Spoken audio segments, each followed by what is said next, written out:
ಇವತ್ತು ಒಂದು ರಾಜ್ಯ, ಈ ದೇಶ ಇವತ್ತು ತೀವ್ರ ಬರಗಾಲದ ಒಂದು ಛಾಯೆ ನಮ್ಮೆಲ್ಲವೂ ಕೂಡ ಬಹಳಷ್ಟು ವಿಪರೀತವಾಗಿ ನುಡಿಸೋದಾಗಿದೆ. ಇವತ್ತು ಇಲ್ಲಿ ಹೊರತಿಯಲ್ಲಿ ಒಂದು ಈಗ ಅನೇಕ ರೈತರು ನಾವು ಭೇಟಿಯಾದಾಗ 100% ಲಾಸು.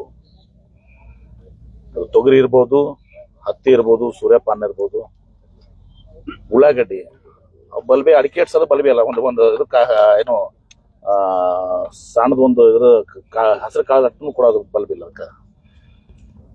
ಆಮೇಲೆ ಕಬ್ಬು ದುರ್ದೈವಶಾದ ಅದಕ್ಕೆ ಇನ್ಶೂರೆನ್ಸು ಇಲ್ಲ. ಅದು ಕಬ್ಬು ಕನಿಷ್ಠ ಪಕ್ಷ ಒಂದು 4 ರಿಂದ 6 ಇಂಚ್ ಆಗ್ಬೇಕು. ಅದು ಅಡಿಕೆ ಮತ್ತು ದಪ್ಪ ಈಗ ಒಂದು 2-3 ಇಂಚ್ 3 ಇಂಚ್ ಆಗ್ಬೇಕು. ಅದು ಇಷ್ಟಿಷ್ಟೇ ಆಗಿದಾವು, 1 ಇಂಚ್ 2 ಇಂಚ್. ಬಹಳ ಸಂಕಷ್ಟದಲ್ಲಿ ಒಂದು ರೈತರು. ಸಜ್ಜಿ ತೋರ್ ನೋಡ್ರಿ, ಸಜ್ಜಿ ಏನೇ ಇರ್ಲಿಕ್ಕಂದ್ರೆ ಬೆಳಿಬೇಕಲ್ಲದ ಸಜ್ಜಿನೇ ಬೆಳೆದಿಲ್ಲ. ಅದ್ರ ಉದಾಹರಣೆ ತಕೊಂಡ್ಬಿಡ್ರಿ ನೀವು. ಒಂದೇ ಒಂದು ವಾರ್ತೆ ಹೇಳ್ಬೇಕಂದ್ರೆ ಸಜ್ಜಿನೇ ಬಂದಿರೋ ಉಳಿದ ಬೆಳಿ ಅವ್ರ ಪ್ರಶ್ನೆ ಬರೋದಲ್ಲ. ಇಷ್ಟು ಒಂದು ತೀವ್ರತರವಾದಂತ ಬರ ಇದೆ. ಉಷ್ಣಾಂಶ ಇವತ್ತಿನ ದಿವಸ ಮಣ್ಣಲ್ಲಿ ಏನೂ ಕೂಡ ಇವತ್ತಿನ ದಿವಸ ಇಲ್ಲ. ಸಂಪೂರ್ಣವಾಗಿ ಅದು ನೋಡಿರಲ್ಲ ಹೆಂಗು ಡಸ್ಟ್ ಆದಂಗೆ ಆಗಿದೆ ಇವತ್ತಿನ ದಿವಸ, ಧೂಳು ಮಣ್ಣಾಗಿದಂಗೆ. ಹಿಂಗಾಗಿ ಬಹಳಷ್ಟು ಸಂಕಷ್ಟದಲ್ಲಿದ್ದಾರೆ. ಇನ್ಶೂರೆನ್ಸು ಹೊಸಲಕ್ಕಿಂತ 94,000 ಆಗಿತ್ತು, ಈ ಸಲ 2.5 ಲಕ್ಷ ಆಗಿದೆ. ಇನ್ನೂ ಹೆಚ್ಚಿನ ರೀತಿಯಲ್ಲಿ ಆಗಬೇಕು ಅಂತಂದ್ರೆ ಅವ್ರಿಗೂ ಕೂಡ ರೈತರ ಆಶೆ ಇದೆ. ಅದಕ್ಕೆ ಗ್ರಾಮ ಪಂಚಾಯತಿ ಮತ್ತು PKPS ಎರಡೂ ಕಡೆ ಮತ್ತು ಬ್ಯಾಂಕ್ಸು ಎಲ್ಲರ ಕಡೆ ವಿವಿಧ ಮೂಲಗಳಲ್ಲಿ ಎಲ್ಲೆಲ್ಲ ಏನೇನು ಮಾಡ್ಲಿಕ್ಕೆ ಸಾಧ್ಯ ಆಗ್ತದೆ ಅದೆಲ್ಲವನ್ನ ಕೂಡ ಮಾಡ್ಲಿಕ್ಕೆ ನಾವು ಸೂಚನೆ ಈಗಾಗಲೇ ಕೊಟ್ಟಿದ್ದೀನಿ. ನಿರಂತರವಾಗಿ ನಾವು ಸಭೆಗಳಂತೂ ಮಾಡ್ಕೊಂಡು ಬಂದಿದ್ದೀನಿ. ಹೀಗಾಗಿ ಈ ಸಮಸ್ಯೆ ಎಲ್ಲಾ ಕಡೆನೂ ಕೂಡ ಇದೆ. ಇಡೀ ಜಿಲ್ಲೆಯಲ್ಲಿ ಸಮಸ್ಯೆಗಳಿದೆ. ಈ ಮಳೆ ಆಧಾರಿತ ಕೃಷಿ ಬಹಳ ಕಷ್ಟಕರವಾದಂಥದ್ದು. ಈಗ ಪಾಪ ಯುವಕ ಎಲ್ಲ ನಾವು ಹುಡುಗ ನೋಡಿ ನಮ್ಗೆ ಬಹಳ ನೋವಾಗ್ತೈತಿ. ನಾವು ಯುವಕರಿಗೆ ಕೃಷಿ ಮಾಡ್ರಿ ಅಂತ ನಾವು ಹೇಳ್ತೀವಿ. ಅವ ಸಾಲಿಗೆ ಬಿಟ್ಟು ಫಸ್ಟ್ ಟೈಮ್ ಬಂದ 5 ಎಕರೆದಾಗ ತೊಗರಿ ಹತ್ತಿ ಗಿತ್ತಿ ಎಲ್ಲ ಬೆಳ್ಕೊಂಡದ್ ಮಾಡಿದಾನ. ಬಂದ್ ಕೂಡಲೇ ಅವ್ನು ಪೆಟ್ಟು ಬಿದ್ದದಿಗೆ ಇದೇನು ಅವ್ನ ನಂಬಿಕೆ ಉಳಿತದ ಕೃಷಿ ಮೇಲೆ. ಇದು ಹೀಗಾಗಿ ನಾವು ಹೆಚ್ಚಾಗಿ ನೀರಾವರಿಗೆ ನಾವು ಒತ್ತನ್ನು ಕೊಡಬೇಕು. ಕೆರೆ ತುಂಬುವುದಕ್ಕೆ, ಅಂತರ್ಜಲಕ್ಕೆ ಹೆಚ್ಚಿಗೆ ಒತ್ತು ಕೊಡ್ಬೋದು. ಹೀಗಾಗಿ ಎಲ್ಲ ವಿಚಾರಗಳನ್ನ ಗಮನದಲ್ಲಿಟ್ಕೊಂಡು ಇವತ್ತು ನಾವು ಮುಖ್ಯಮಂತ್ರಿಗಳ ಜೊತೆ ಕ್ಯಾಬಿನೆಟ್ನಲ್ಲಿ ಇವತ್ತು ಎಲ್ಲ ಸಚಿವರು ಸಿಮಿಲರ್ ಸಮಸ್ಯೆ ಇದೆ. ನಿನ್ನೆ ನಾನು ಗುಲ್ಬರ್ಗ ಬಂದಾಗ ಅವರು ಕೂಡ ಅಲ್ಲೇ ಇದ್ದರು, ರಾಜ್ಯನವರು, ಯಾದಗಿರಿ ಎಲ್ಲರೂ ಹೋಗಕ್ಕೆ ಇದೇ ಪರಿಸ್ಥಿತಿ ಎಲ್ಲ ಕಡೆ ಬಿಟ್ಟಿದೆ. ಇದೆಲ್ಲವನ್ನು ಗಮನದಲ್ಲಿಟ್ಕೊಂಡು ಇವತ್ತು ಇಲ್ಲಿ ವಿಜಯಪುರ ಜಿಲ್ಲೆಗೆ ಈಗ ಕೆರೆ ತುಂಬುವ ಯೋಜನೆ ಆಗಿದೆ. ಅದ್ರ ಸಲ ಕೆರೆ ತುಂಬುದ್ರಾಗೂ ಕೂಡ ಬಹಳಷ್ಟು ನೀರು ಇದು ಆಗಿದೆ. ನಿನ್ನೆ ರಾತ್ರಿ ನಾವು 1 ಗಂಟೆ ತನಕ ಮೀಟಿಂಗ್ ಮಾಡಿದ್ದೀನಿ. ಅದಾಗಿನೂ ಕೂಡ ಹೊಡೆದಾಟ ಇವತ್ತು ಬೆಳಗ್ಗೆನೂ ಕೂಡ ನೋಡ್ತೀವಿ ಮನೆಯಲ್ಲಿ ಅದನ್ನೇ ಕೂಡ ಇದೆ. ಇನ್ನೂ ಹೆಚ್ಚಿನ ಇದು ಆಗಬೇಕು. ಮತ್ತು 524 ಆದರೆ ಅಟ್ಲೀಸ್ಟ್ ನಮ್ಗೆ ಒಂದು 130 TMC ನೀರು ಬರ್ತದೆ. ಅದಕ್ಕೂ ನಾವು ಹೆಚ್ಚಿನ ಒತ್ತನ್ನು ನಾವು ಎಲ್ಲರೂ ಪಕ್ಷಾತೀತವಾಗಿ ಜನಪ್ರತಿನಿಧಿಗಳು ಯಾವುದೇ ಸರ್ಕಾರ ಇರಲಿ ಒಂದು ದಿವಸ ಆ ಒಂದು ಕೆಲಸಗಳು ಮಾಡಬೇಕು. ಇಲ್ಲಿ ನೀರಾವರಿ ಕೆಲಸಗಳು ಕೂಡ ಆಗಬೇಕು. ಇಲ್ಲಿ ಹೊರಟೆ ರೇವಣಸಿದ್ದೇಶ್ವರ ಹೇಳಿದಾರೆ.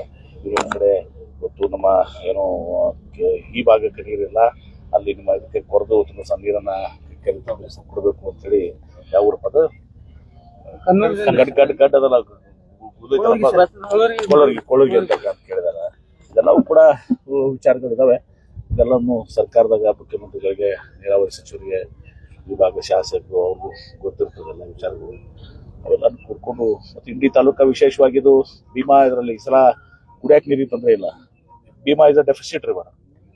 ಕೃಷ್ಣಾಗತ್ಲೆ ಸಹ ಯಾವಾಗಲೂ ಕೂಡ ಅಲ್ಲ, 3 ವರ್ಷದಾಗ ಒಂದು ವರ್ಷ ಇರ್ತದೆ, 2 ವರ್ಷ ನದಿಯಾಗ ನೀರೇ ಇರೋದಲ್ಲ.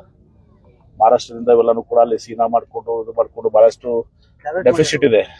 ಅದಕ್ಕಾಗಿ ಸರ್ಕಾರ ಏನ್ ಮಾಡ್ತು, ಈ ಕೃಷ್ಣಾದಿಂದ ಭೀಮಾ ಕನೆಕ್ಟ್ ಮಾಡ್ಬೇಕು ಅಂತೇಳಿ ನಮ್ಮ ತಿರುಗುಂದಿ ಅಕ್ವಾಡೆಕ್ಟು ತಿರುಗುಂದಿ ಕೆನಾಲ್ ಮಾಡಿದ್ದೆ. ಅದಕ್ಕಂದ್ರೆ ಕೃಷ್ಣಾ ನದಿನ ಈ ಕಡೆ ಭೀಮಾಕ ಸ್ವಲ್ಪ ಮಟ್ಟಿಗೆ ಆದ್ರೂ ಸುತ್ತ ಸಹ ಇದು ಕೊಡಬೇಕು. ಮೂಲತಃ ಭೀಮಾದಿಂದ ಇರ್ತದೆ ಮತ್ತು ರೇವಣಸಿದ್ದೇಶ್ವರನು ಕೂಡ ಇವತ್ತು ನಡೆದಿದೆ. ಎಲ್ಲವೂ ಕೂಡ ಈ ಕೃಷ್ಣಾ ನೀರನ್ನ ಈ ಕಡೆ ಬಳಸ್ಕೊಳ್ಳುವಂತ ಒಂದು ಪ್ರಯತ್ನ ಆಗ್ಬೇಕು ಅಂತ ಹೇಳಿ ಚರ್ಚೆ ನೀರಾವರಿ ಒಂದು ಇದು ಮಾಡಿದ್ವಿ. ಅದನ್ನು ಕೂಡ ಇನ್ನೂ ಸಂಪೂರ್ಣವಾಗಿ ಇದು ಮಾಡಿಲ್ಲ. ಕಟ್ಕೊಂಡು ಶಾಸಕರು ಇದು ಮಾಡ್ಕೊತಾ ಇದ್ದಾರೆ. ಅದನ್ನು ಕೂಡ ಆದ್ರೆ ಅದನ್ನು ಕೂಡ ಭಾಗಶಃ ಆಗ್ತದೆ. ಅನೇಕ ಸಲ ಇಲ್ಲೇನಾಗಿದೆ, ಭೀಮಾ ನದಿ ಮೇಲೆ ನಾವು ಕುಡಿ ನೀರಿನ ಯೋಜನೆಗಳು ಮಾಡಿದ್ರು ಕೂಡ ನೀರಿದ್ದಾಗ ಕುಡಿ ನೀರಿನ ಯೋಜನೆ, ನೀರಿಲ್ಲದಾಗ ಕುಡಿ ಮಲ್ಟಿ ವಿಲೇಜಸ್ ಏನ್ ಮಾಡ್ತಾರೆ ಬೋವಳಿಗಳ ಕುಡಿ ನೀರಿನ ಅದು ಕೂಡ ವಿಫಲ ಆಗಿದಾವೆ. ಇವೆಲ್ಲ ಕೂಡ ನಮ್ಮ ಮುಂದಿದೆ. ಒಟ್ಟಾರೆ ಸರ್ಕಾರ ಈ ಒಂದು ದಿವಸ ಎಲ್ಲರೂ ಕೂಡಿ ನಮ್ಮೆಲ್ಲ ಶಾಸಕರು, ಆ ಭಾಗದ ಶಾಸಕರೆಲ್ಲರೂ ಏನಿದ್ದಾರೆ ಎಲ್ಲರೂ ಕೂಡಿ ಆ ಒಂದು ಅದನ್ನ ಮಾಡಿ ಒಂದು ಮೀಟಿಂಗ್ನು ಕೂಡ ಮಾಡ್ತಿರೋದು. ಬೆಂಗಳೂರಲ್ಲಿ ಒಂದು ಸೆಷನ್ ನಡೆದಾಗ ಎಲ್ಲ ಶಾಸಕರು, ವಿಜಯಪುರ ಜಿಲ್ಲೆಯ ಶಾಸಕರು ಎಲ್ಲರನ್ನೂ ಕರೆಸಿ ಮೀಟಿಂಗ್ ಮಾಡಿ ಒಂದು ಪರಿಹಾರ ದೊರಕಿಸ್ಕೊಡ್ಲಿಕ್ಕೆ ಸಾಧ್ಯ ಆಗ್ತದೆ. ರೈತರ ಜೊತೆಗಿದೆ, ರೈತರ ಕಷ್ಟ ಬಹಳ ಸತ್ಯ ಇದೆ. ಉಳ್ಳಾಗಡ್ಡಿ, ಸಾಸಿವೆ ಕಾಳು, ಉಳ್ಳಾಗಡ್ಡಿ ಅಡಿಕೆ ಎಷ್ಟಾಗುತ್ತೆ, ಆಗುತ್ತೆ. ಹಿಂಗೆ ತೊಗರಿ ಒಣಗೋಗಿದೆ, ಹತ್ತಿ ಒಣಗೋಗಿದೆ, ಸೂರ್ಯಪಾನ ಹೋಗಿದೆ, ಕಬ್ಬು ಹೋಗಿದೆ, ಸಜ್ಜಿನೂ ಹೋಗಿದೆ. ಇದರರ್ಥ ಬಹಳ ಸಂಕಷ್ಟದಲ್ಲಿದ್ದಾರೆ. ಅವ್ರಿಗೆ ಏನೋ ಅಗತ್ಯ ನೆರವನ್ನ ರಾಜ್ಯ ಸರ್ಕಾರ ಮತ್ತು ಅವಶ್ಯಕತೆ ಕೇಂದ್ರ ಸರ್ಕಾರಗಳು ಕೂಡ ಇದು ಮಾಡಿಕೊಂಡು ಅವ್ರಿಗೆ ನೆರವಿಗೆ ನಮ್ಮ ಸರ್ಕಾರ, ನಮ್ಮ ಮುಖ್ಯಮಂತ್ರಿಗಳು ನಾವೆಲ್ಲರೂ ಬರ್ತೀವಿ. ಸರಿ, ಶಾಸಕರು ಅವ್ರು ನನ್ಗೆ ಗೊತ್ತು, ಅವರು ಅವರನ್ನೇ ಎಲ್ಲನೂ ಸೈಟಲ್ಲಿ ಸೆಲೆಕ್ಟ್ ಮಾಡಿದ್ದಾರೆ. ಇನ್ನು ಕರ್ನಾಟಕದಿಂದ ಅವರು ಬಂದಿಲ್ಲ, ಅವರೇ ಸೈಟ್ ಸೆಲೆಕ್ಟ್ ಮಾಡಿ ಎಲ್ಲ ಅರೇಂಜ್ಮೆಂಟ್ಸ್ ಮಾಡ್ಕೊಂಡು ಇದು ಮಾಡಿದ್ದಾರೆ. ಸರ್, ಅಂದಾಜು ಎಷ್ಟಾಗಿತ್ತು ಸರ್? ಏನು ಈಗ ಹೇಳಕ್ಕಾಗಲ್ಲ. ಇದು we are doing total study. ಸುಮ್ಮನೆ ನಾನು ಹೇಳಿದ್ ಮಾಡೋಕ್ಕಾಗಲ್ಲ. ಒಂದು ತಿಳ್ಕೊಂಬಿಡ್ರಿ, ಆಲ್ಮೋಸ್ಟ್ ಎಲ್ಲ ಕಡೆನೂ ಕೂಡ 100% ಲಾಸ್ ಇದೆ. 100% ಲಾಸ್, ಟೋಟಲ್ ಲಾಸ್ ಅಂತಾರೆ ಅದಕ್ಕೆ. ಟೋಟಲ್ ಲಾಸ್ ಏನ್ರಿ? ಎಲ್ಲೋ ಒಂದ್ ಕಡೆ ಭಾಳ, ಎಲ್ಲೋ ಒಂದ್ ಕಡೆ ಒಂದು 10%, 20%, ಕೆಲವು ಕಡೆ ಅದು ಕರೆಕ್ಟ್. 100% ಲಾಸೇ ಹಿಡಿಬೇಕು. ಎಲ್ಲೋ ಒಂದ್ ಕಡೆ ನಾವು ಮಣ್ಣು ನೋಡಿದಾಗ ಇವತ್ತಿನ ದಿವಸಕ್ಕೆ ಮತ್ತೆ ಅದು ನಾಳೆ ಅದನ್ನು 100% ಲಾಸ್ ಆಗ್ತದೆ. ಕೆಲವು ಕಡೆ ಲಾಸ್ಟ್ ಟೈಮ್ ನೋಡಿದ್ರಲ್ಲ, ಒಂದು 10-20% ಕೆಲವು ಕಡೆ ಆಗಿದೆ. 10 ಕ್ವಿಂಟಲ್ ಬರೋ ತಿರುಗಿ 1.5 ಕ್ವಿಂಟಲ್ ಬರ್ತಾ ಇದೆ. ಅದು 1.5 ಕ್ವಿಂಟಲ್ ಕಡಿತ ಉಳಿತದ ಇಲ್ಲ ಗೊತ್ತಿಲ್ಲಲ್ಲ. ಇದು ಆಲ್ಮೋಸ್ಟ್ ನಿಯರಿಂಗ್ ಟೋಟಲ್ ಲಾಸ್. ಕೆಲವು ಕಡೆ 80%, ಕೆಲವು ಕಡೆ 100%, 90%, 100%. ಈ ರೇಷಿಯೋದಾಗ ಅದು ಮಾಡ್ತೀವಿ. ಸರ್ಕಾರ ಮಾಡ್ತೀವಿ, ಸರ್ಕಾರ ನೆರವಿಗೆ ಬರ್ತೀವಿ. ಚಾಮರಾಜನಗರದ ಹನೂರಿನಲ್ಲಿ 3 ಜನ